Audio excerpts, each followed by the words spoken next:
देखिए सवाल कह रहा है 2,000 रुपया का 2 वर्षों के लिए 10% की दर से चक्रवृद्धि ब्याज ब्याज कीजिए।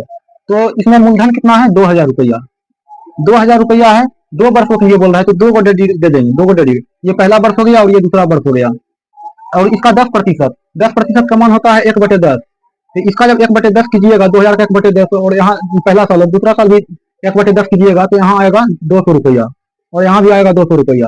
यानी पहला साल जो ब्याज हुआ 200 रुपया, और दूसरा साल जो ब्याज हुआ 200 रुपया। चक्रवृद्धि ब्याज में ब्याज के ऊपर ब्याज लगता है, पहला साल ब्याज नहीं लगता है, लेकिन दूसरा साल से ब्याज स्टार्ट हो जाता है। तो यहाँ 1 साल का ब्याज और लगेगा। तो 200 का जब 1/10 कीजिएगा, तो यहाँ पे आएगा 20 रुपया, यहाँ 200, यहाँ 200, 400, और यहाँ 20 रुपया। तो टोटल हो गया 420 रुपया चक्रवृद्धि ब्याज का। और एगो और ट्रिक हम बता देते हैं दूसरा तरीका से, इसको डायरेक्ट निकाल सकते हैं कि 10% जैसे है और 2 वर्षों के लिए, तो 10 के दुगुना हम करेंगे, 10 गुना 20, और 10 का स्क्वायर, 10 का स्क्वायर हो जाएगा 100।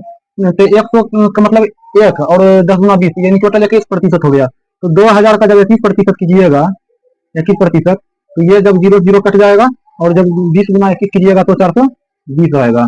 तो ये डायरेक्ट तरीका है बनाने का। और ये जो दोनों में से समझ में आया वो दोनों सही है।